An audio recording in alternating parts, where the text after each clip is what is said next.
A cultura é o ponto de partida da civilização. Sem dúvida, posso dizer isso, é um dos melhores livros que eu já li. Mediante a leitura dos grandes livros, é possível fazer grandes coisas, é possível desenvolver uma grande personalidade e uma cultura extraordinária. We have been saying, again, that the key goal of these authors was always to focus on what's good, bad, just, unjust. Ele é um dos maiores líderes jacobinos da Revolução Francesa e ele que vai matar 40 mil em praça pública, porque são os inimigos do povo. Só para vocês verem como as teorias filosóficas impactam as práticas políticas. Nos Demônios, o Dostoiévski nos apresenta o modo como isso acontece. O que eu chamaria de 5 etapas que levam a organização revolucionária a conquistar o poder. E ele narra passo a passo, equiparando os processos de colonização. Então, a viagem dos espanhóis e a viagem dos ingleses, depois a conquista do território, o encontro com os povos indígenas, como foi para um, como foi para o outro. O que Sócrates queria não era nem um compartilhamento de ideias, ou seja, uma espécie de troca, né? Um traz um pouco, outro traz outro. Era, na verdade, um descobrir algo novo juntos, por meio do diálogo.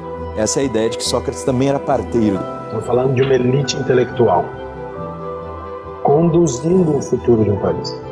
Acho que isso tem muito a ver também com o que nós estamos aqui fazendo, afinal de contas. Nós estamos assistindo um espelho de nós mesmos nessas obras. Porque nós vamos nos ver nessas personagens e vamos ver as pessoas que nós conhecemos também.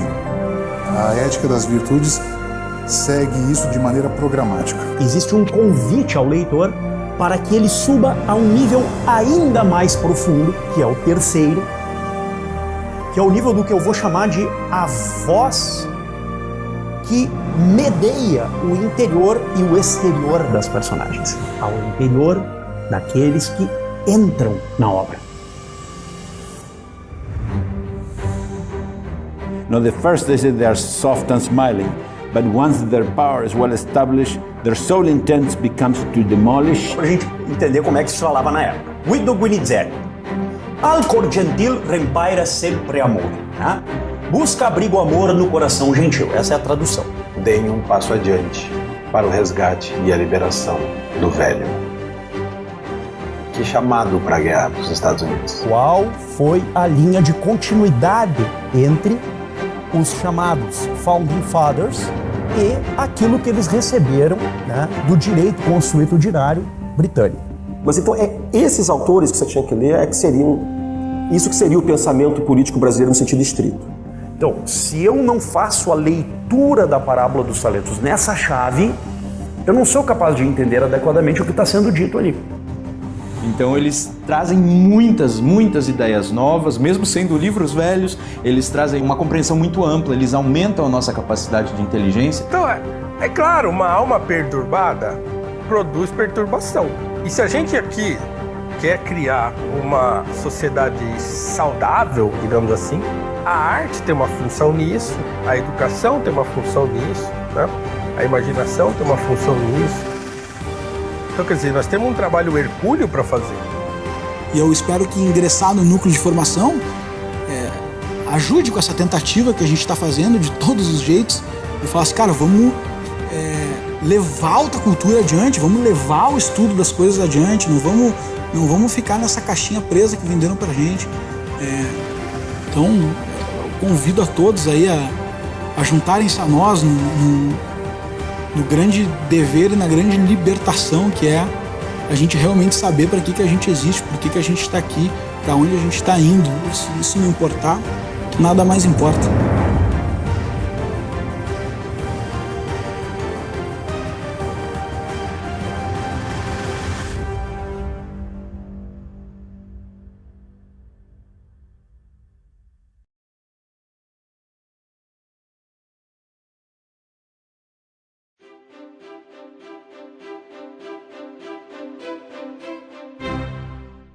Bem, pessoal, agora é hora de encerrarmos, né, o nosso curso de bioética, esse curso introdutório, E vamos aproveitar este momento para pegar, então, um tema importante em bioética, como o tema do aborto, e aplicarmos algumas ferramentas, né, na nossa análise bioética desse tema que tem mobilizado tanta gente, alguns contra, alguns a favor, e tem sido alvo aí, né, de tanta controvérsia, né, enfim, tem sido um alvo de tanta tensão política no meio da sociedade. O aborto realmente é um dos temas mais ricos em termos de bibliografia na bioética, em termos de discordâncias, inclusive. Então, é um tema adequado, é um tema interessante para utilizarmos agora nesse último momento do nosso curso, que tem como objetivo mostrar algumas aplicações dessas ferramentas bioéticas.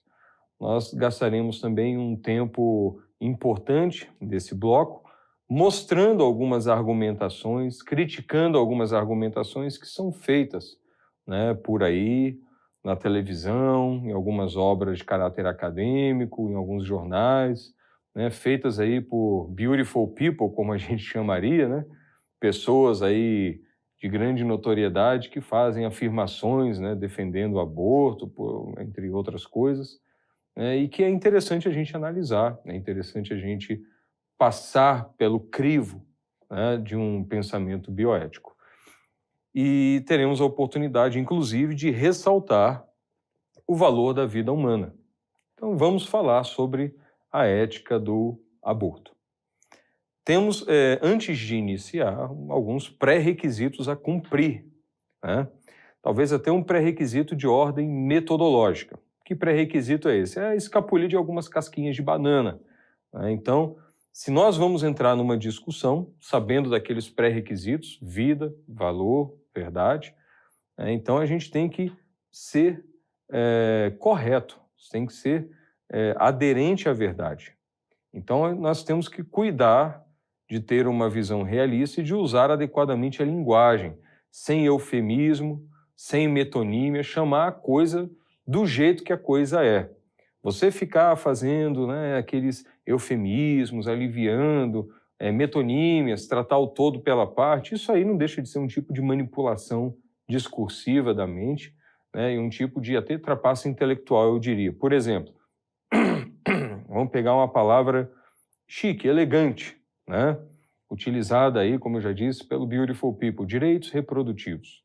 Direitos reprodutivos é um eufemismo, né, e também não deixa de ter aí um lado metonímico na coisa, para você chamar o quê? Autorização para o extermínio da própria prole, certo? É claro que o direito reprodutivo, como ele é tratado, envolve outras coisas, o uso de anticoncepcionais e por aí vai. Mas muitas vezes, no discurso pró-escolha ou abortista, o que se vê é que direito reprodutivo é uma forma elegante, meio anestésica, de chamar a autorização para destruir a sua prole. É isso, tá? Em termos nus e crus. Interrupção da gravidez. Pô, gente, vamos usar o termo técnico, né? Aborto. Interromper a gravidez. Você tá de brincadeira comigo, né? Interrupção da gravidez, nem abortar. Tá? Interromper a gravidez, ela automaticamente levará à morte de um feto, de uma criança.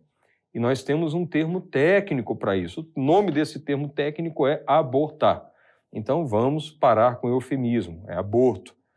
E até outros termos, inclusive esdrúxulos, como aquele que eu critiquei quando publiquei lá aquele livro, A Morte da Medicina, né? Abortamento pós-nascimento. Puxa, é homicídio infantil.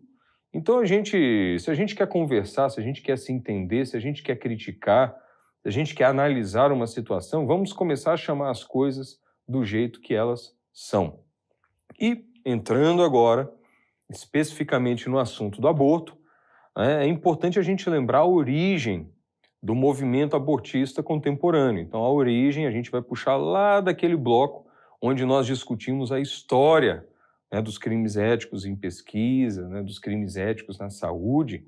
A gente tem que lembrar a origem do movimento abortista, que é justamente no movimento eugenista. A origem do aborto está ligado, por exemplo, na época contemporânea, à Planned Parenthood, né, da senhora Margaret Sanger. Então, na origem do aborto está toda uma questão racista, eugenista, de discriminação contra os pobres, de pretensão de limpeza racial de uma população. E o aborto era um instrumento ideal. Então, inclusive, até hoje, nós temos denúncias feitas de que essa instituição de, entre aspas, saúde, ela aceita dinheiro para fazer aborto seletivo numa determinada população, a população negra. Nós temos denúncias que eles vendem pedaços de fetos para pesquisa.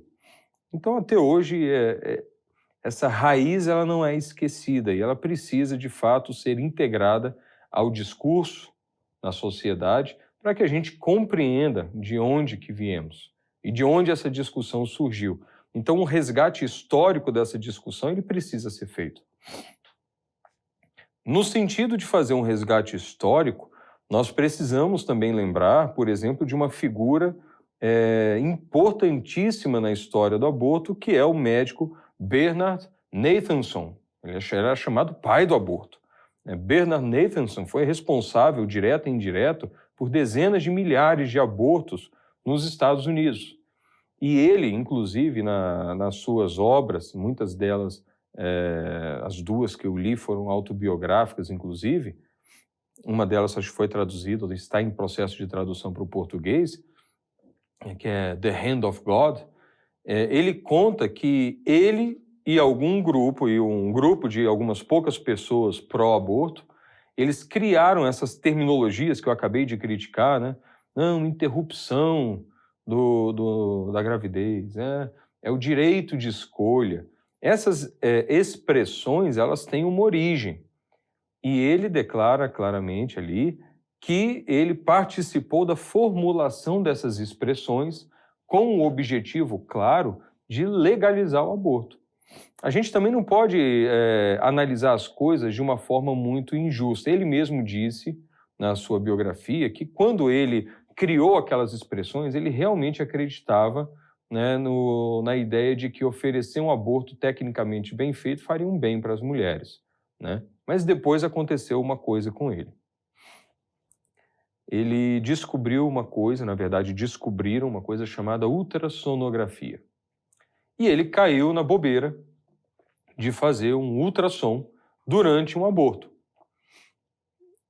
E naquela época começava também a medicina fetal.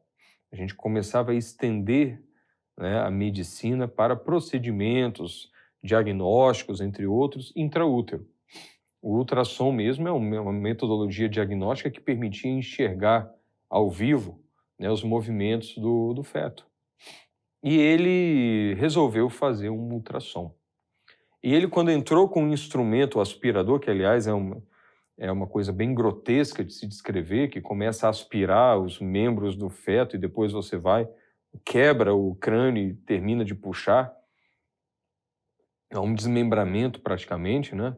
Uma estripação. Quando ele viu o aparelho entrando e o ultrassom mostrando aquilo, ele observou que o feto se debatia. E aquilo gerou um mal-estar nele. Não foi nem por uma questão religiosa, uma questão de acesso aos valores transcendentais. Não, aquilo gerou um mal-estar imediato, né? Uma coisa intuitiva. Ele viu e se impactou com aquilo. E com o passar dos dias, ele começou a refletir que o feto estava sendo tratado por meio até do surgimento da medicina fetal, das metodologias diagnósticas dedicadas ao feto. O feto também estava sendo tratado como um paciente. Até hoje, um bom ginecologista vai virar para você e vai falar, né? Você não trata a mãe, você trata o binômio materno-fetal, né? E o Bernard Nathanson viu aquilo, se chocou com aquilo, começou a refletir e ele virou, né? Não foi por uma razão, e ele declara isso no livro, ele não tinha sofrido conversão religiosa ainda, depois ele veio a se converter religiosamente, mas naquele momento foi por uma observação de que ali estava um feto reagindo no momento em que ele estava sendo esquartejado, né? E aquilo chocou ele de alguma forma. Ele nunca tinha observado aquilo em vivo, acontecendo do jeito que ele observou quando usou o ultrassom. E ele, na verdade, se tornou um opositor do abortismo, ele virou um pró-vida. Então, Bernard Nathanson conseguiu uma proeza. Ele conseguiu ser odiado pelo lado pró-vida durante uma parte da vida e odiado pelo lado pró-escolha durante a outra parte da vida dele, né? E ele se tornou, de fato, um grande defensor da pró-vida, né, da vida humana, da dignidade da vida humana, e é responsável por um documentário que ficou muito famoso, Grito Silencioso, né, que eu recomendo que vocês assistam. Então, não dá para falar de aborto sem falar desses elementos e dessas figuras históricas. Tem muitas outras pessoas envolvidas nessa discussão, né, mas são 2 exemplos que eu julguei importante a gente compartilhar. Por que eu compartilho esses exemplos e conto essas histórias? Da onde vêm as nossas narrativas? Dessas histórias. A gente começa a compor, já que a gente quer entrar na discussão, a gente tem que compor uma bagagem cultural.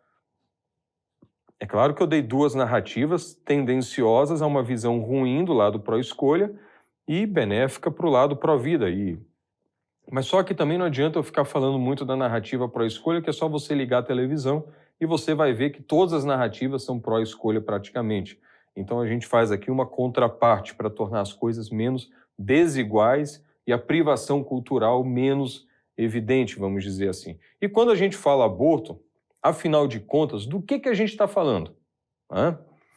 Então, vamos direto ao ponto. Nós estamos tratando exatamente as seguintes questões. A partir de qual momento eu posso matar quem me desagrada? É disso que eu estou falando. Quanto custa uma vida humana? Há algo de especial em ser humano?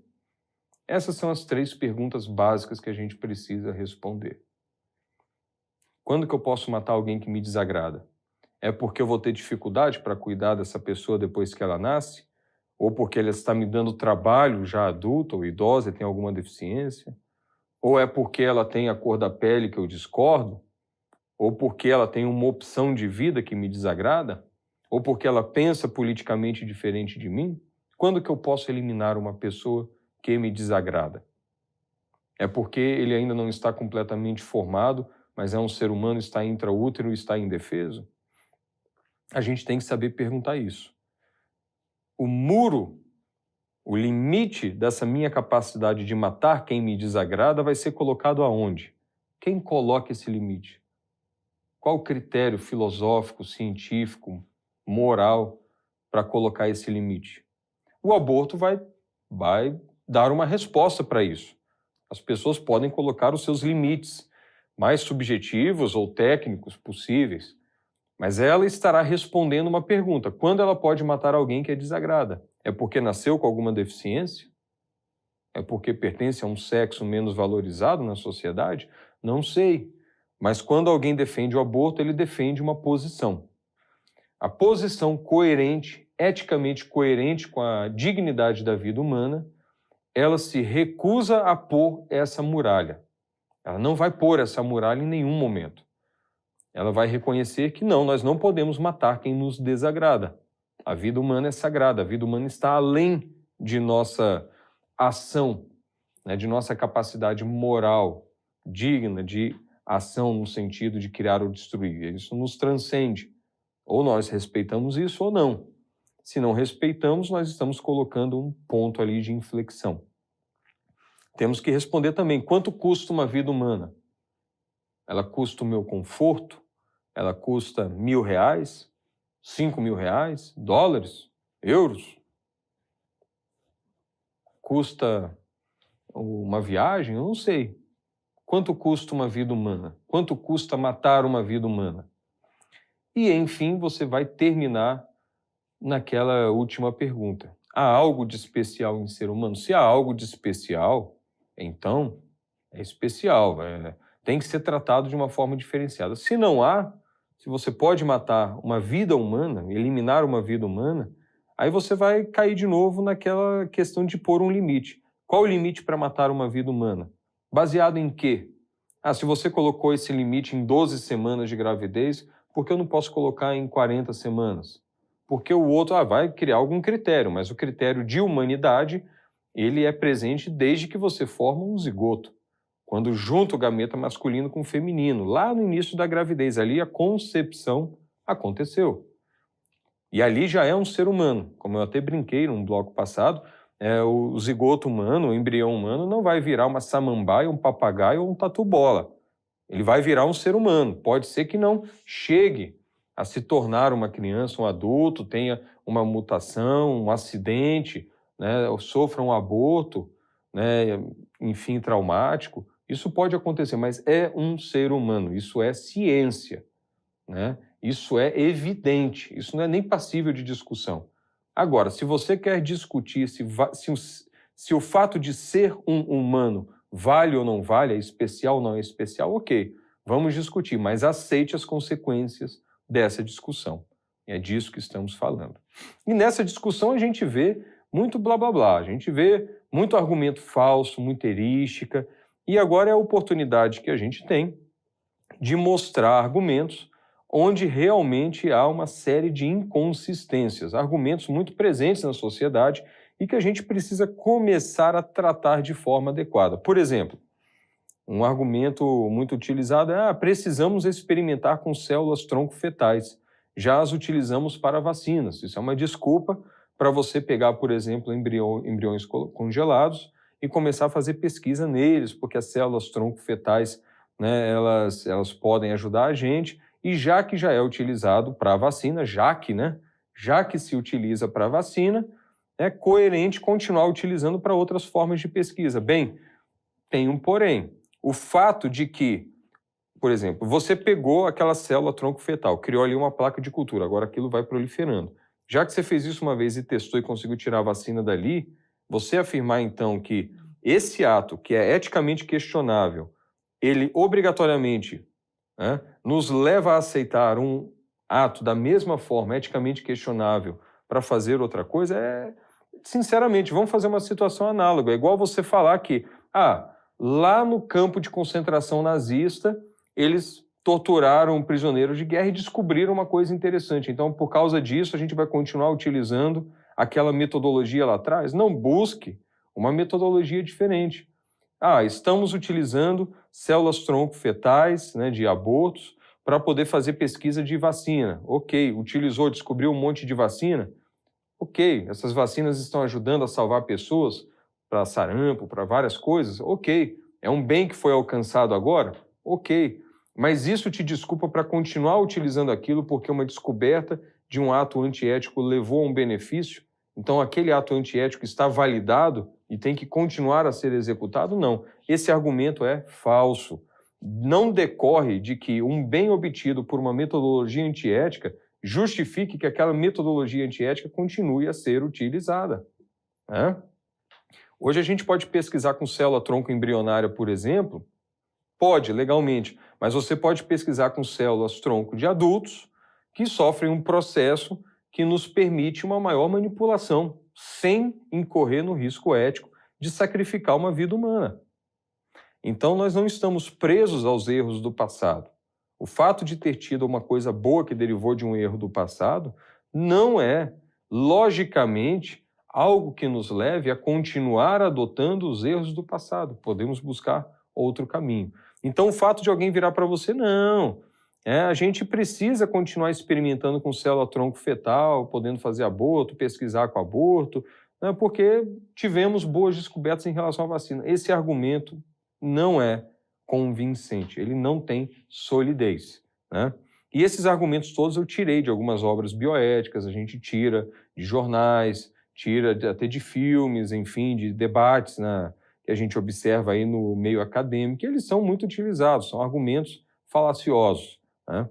Nós temos, por exemplo, uma mistura de nominalismo, né, que é aquela falha cognitiva de classificação dos fenômenos da realidade, vamos dizer assim, com o argumentum ad hominem, né? Você desclassifica alguém pelo que ele é. Então tem uma frase muito interessante, né? Você não é mulher, não abortou, não está em seu lugar de fala, né? O famoso lugar de fala. Não sei se vocês já ouviram falar disso. Bem, é difícil então a gente conseguir, por exemplo, profissionais oncologistas, né? Porque daqui a pouco, para você entender de câncer, você tem que ter tido câncer.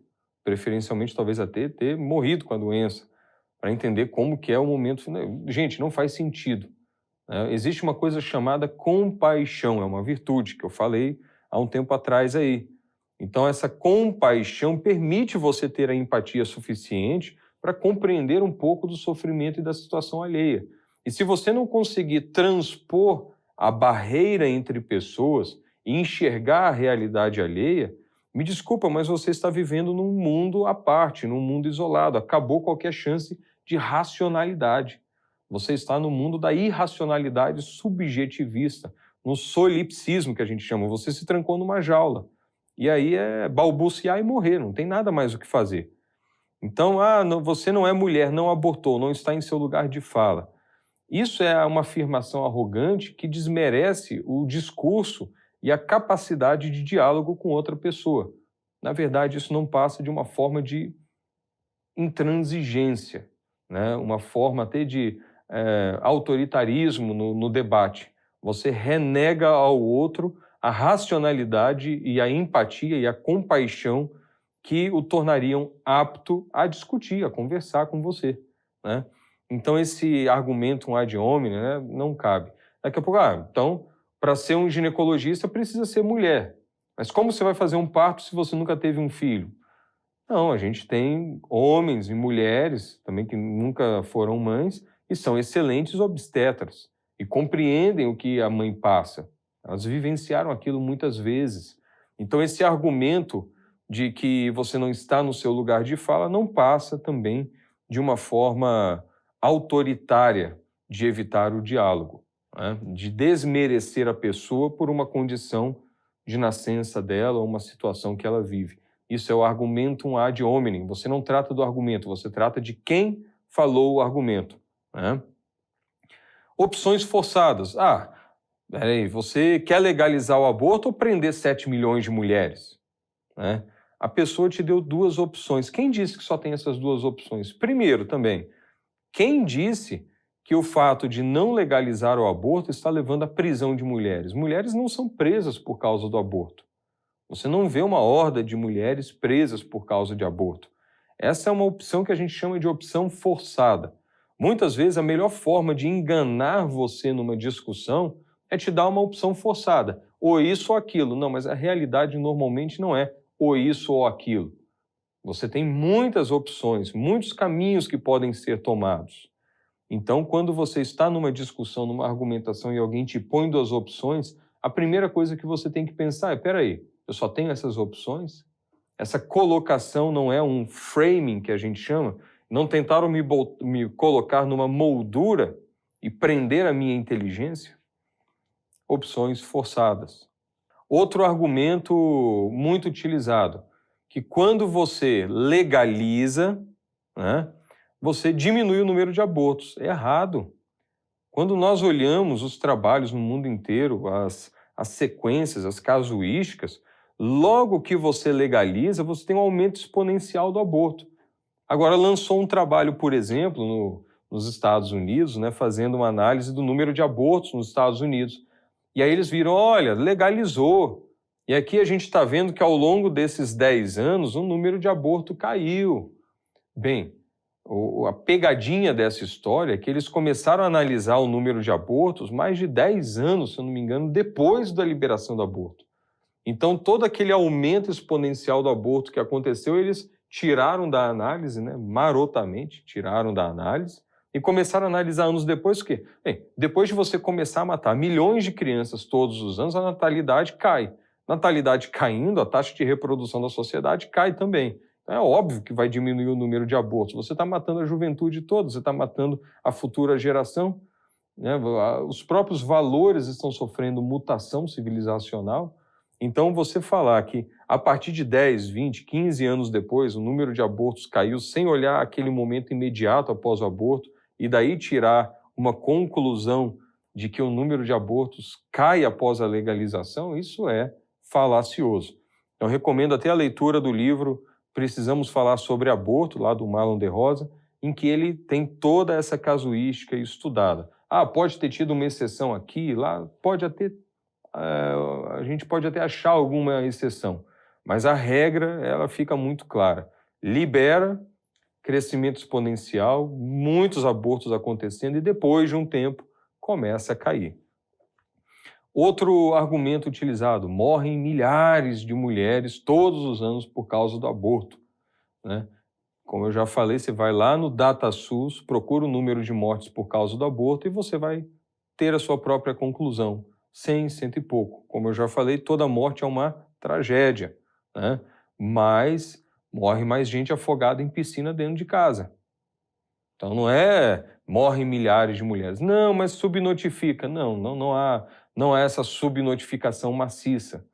Todo cadáver encontrado, toda morte sem explicação, ela passa pelo departamento médico legal, é feita uma necrópsia, a causa-morte é descoberta e é obrigação notificar. Se o médico não notifica, né, se ele não examina, não notifica, ele é preso. Isso é crime, né? Pode ter 1, 2, 10, 15 casos? Pode, mas daí pular para milhares é complicado. Então essa é uma argumentação vazia, especulativa, né? Legalizar o aborto é bom para tornar o aborto seguro. Será que é? Tem um livro que eu gostaria de recomendar chamado Complications, Abortion's Impact on Women, né? É um livro que fala só das complicações do aborto. Tem aquele trabalho que foi uma coorte lá na Dinamarca, se eu não me engano, que comparou ao longo do tempo mulheres que abortaram legalmente, em clínicas oficiais, tudo certinho, e mulheres que optaram por não abortar. As que não abortaram têm melhor expectativa de vida. O aborto está ligado aí, conforme alguns trabalhos demonstram, a um maior risco de carcinoma de mama. O aborto está ligado a um maior risco de suicídio, depressão, infertilidade, né? Então, será que a forma como isso é oferecido, às vezes, a jovens em situações desesperadoras, né, como uma solução, isso não é uma solução. Às vezes, o aborto oferecido ali como uma solução para o problema de uma pessoa que está em desespero, ou, enfim, está ali num momento muito duro de dúvida sobre o seu futuro, ele é um problema a mais. O próprio procedimento abortivo ele é invasivo. Então, ele pode ter complicações, mesmo quando realizado num bom serviço de saúde. Então, legalizar torna tudo seguro? Não torna, né? Essas mulheres desenvolvem quadros psiquiátricos, várias condições que mostram claramente que aborto não é uma solução. Aborto é um problema de saúde pública. Aí a gente volta naquela discussão. O que é um problema de saúde pública? É porque morre muita gente? Bem, aborto está fora. É porque gasta muito dinheiro? Bem, se você libera o aborto, gasta mais ainda. O procedimento começa a ser feito em maior escala, né? Então, muitas vezes, quando a pessoa fala isso é um problema de saúde pública, na verdade é um título chique, vamos dizer assim, elegante, impactante, para a pessoa falar que eu acho isso aqui uma questão importante para mim e eu vou chamar isso de problema de saúde pública. Muitas vezes é isso. Faltam critérios objetivos. Aí você precisa perguntar, bem, a partir de que momento uma coisa começa a ser problema de saúde pública? Me dá uma definição. Você consegue pensar numa definição? É quando morre muita gente. Morrer muita gente é o quê? Se for mais que 100, bem, então tudo quase é um problema de saúde pública. Então, se tudo é um problema de saúde pública, nada é um problema de saúde pública, é tudo a mesma coisa.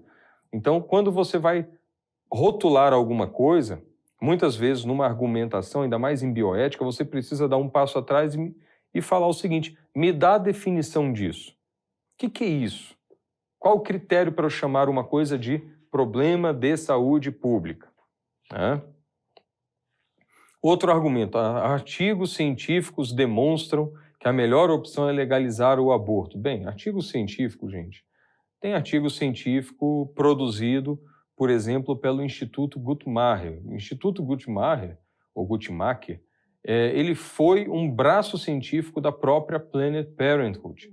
Então, quando você olha o Instituto Guttmacher, ele recebe dinheiro, até hoje, de uma organização pró-aborto, que ganha dinheiro abortando. Então, tem um conflito de interesse na base do Instituto Guttmacher, por exemplo. Então, tem artigos de pessoas que fazem militância pró-abortista há anos, né? Então, isso tudo precisa ser levado em conta. E outra coisa, há metodologias que são falhas, metodologias equivocadas, que fazem especulações e criam números baseados em expectativas, em entrevistas, que não são metodologicamente muito rigorosas. Então, cuidado, artigo científico tem para todo lado. E grande parte do que se publica cientificamente, e isso eu preciso ser bem sincero com vocês, não tem tanto valor. Outra coisa, defender a vida é coisa de fanático religioso cristão, outra mentira, né? Primeiro que essa tentativa de chamar todo mundo que é religioso, cristão e sincero de fanático é uma rotulação odiosa. Isso aí é um tipo de erística que, sinceramente, se alguém parte para esse lado numa discussão, se puder ignorar, ignore. Não vale nem perder tempo com uma pessoa que argumenta desse jeito, né? E outra coisa, há pessoas de várias religiões que são pró-vida, né, espíritas, né, os kardecistas, há pessoas, por exemplo, que inclusive não têm religião nenhuma e são pró-vida. Então não, defender a vida não é coisa de fanático, de religioso, dessa ou daquela religião. Na verdade, até conforme a gente discutiu, defender a vida é coisa de gente coerente, né? É coisa de gente que procura enunciar aquilo que vive e que compreende. Abortar filhos de mulheres pobres previne o crime. Essa afirmativa extremamente cruel, ela é feita muitas vezes com base em algumas informações. Tem um livro chamado Freakonomics, de Stephen Levitt e Stephen Dubner. Esse livro fez um certo sucesso, né, e lá eles têm uma análise que é feita em cima de uma diminuição da criminalidade, que eles ligam, né, como uma das causas dessa diminuição da criminalidade, do número de assassinatos, ao ato de abortar crianças, né, de uma comunidade mais carente nos Estados Unidos, mais periférica. Bem, tem algumas coisas que a gente precisa perguntar. Antes de tudo, eles viram, se eu não me engano, que a relação era que para cada 30 abortos, né, o número de assassinatos diminuía em 1.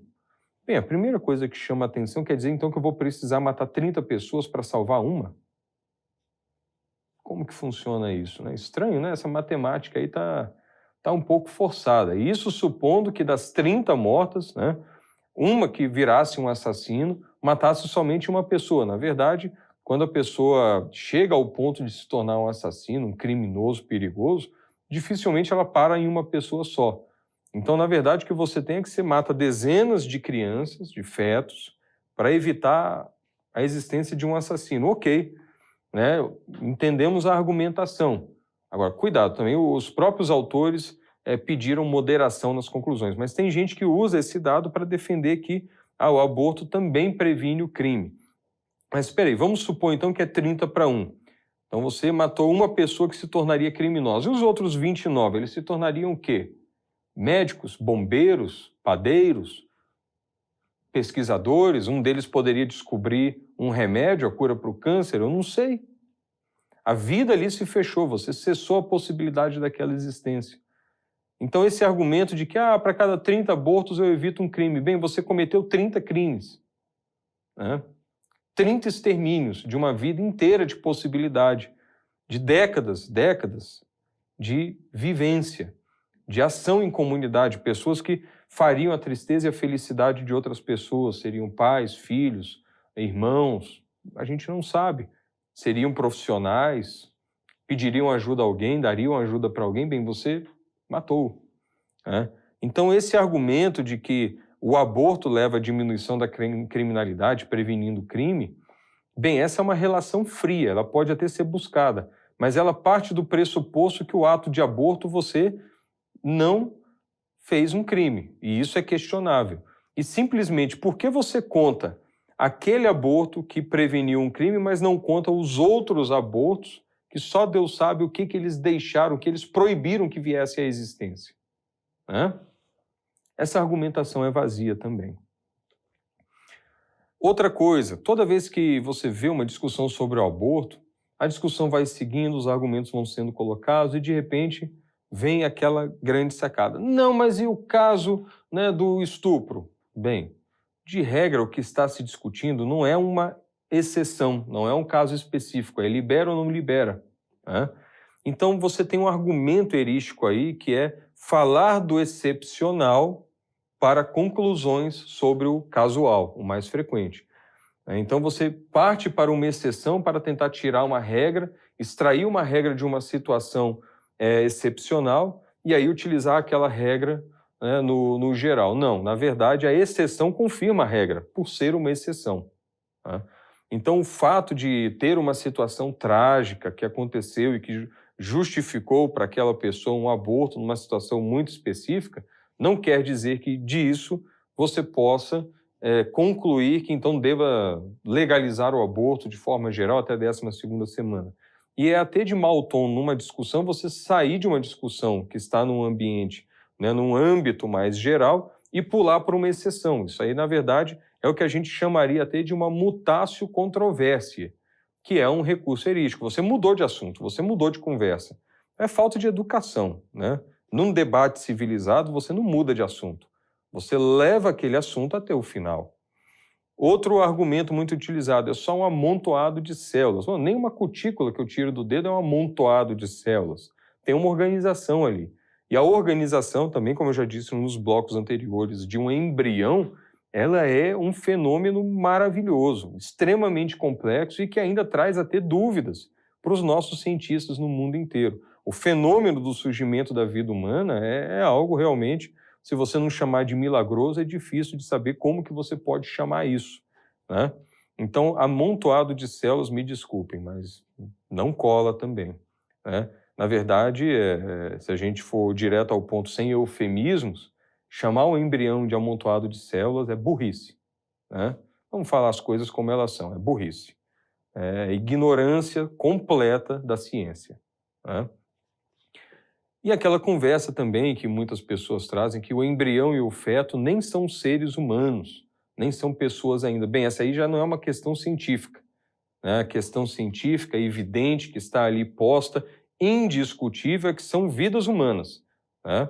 São seres humanos, sim. Agora, se você está falando se um ser humano é pessoa ou não pessoa, aí você vai cair naquela discussão, né, de caráter mais ideológico, de chamar um grupo de seres humanos de pessoas e outro grupo você vai chamar de não pessoas. Bem, já fizeram isso com judeus, já fizeram isso com escravos, sejam escravos da Europa, escravos da África, já fizeram isso com classes sociais que não mereciam ser chamadas de pessoas dignas de viver. O movimento revolucionário chamou uma classe social, né, de inimigos, assim. Então eles saíram de uma classificação de dignidade. Bem, quem você vai classificar como não pessoa? Esse é um tema perigoso. Foi uma daquelas perguntas que a gente utilizou lá no começo. E eu deixo uma sugestão de leitura muito interessante de Christopher Caczor, né, que é o livro A Ética do Aborto, Direitos das Mulheres, Vida Humana e a Questão da Justiça, publicado pela Edições Loyola, um livro que traz esses argumentos de uma forma bem adequada, bem interessante. E, afinal de contas, né, como diria Margaret Somerville, no livro Bird on an Ethics Wire, né, seria como se fosse assim, né, um pássaro no fio de alta tensão, está ali por um fio, né? A ideia mais perigosa de todas é que não há nada de especial em ser humano. Ou ser humano é especial, ou a vida humana tem valor, merece ser defendida, ou não. Se a resposta é não, onde a gente vai chegar?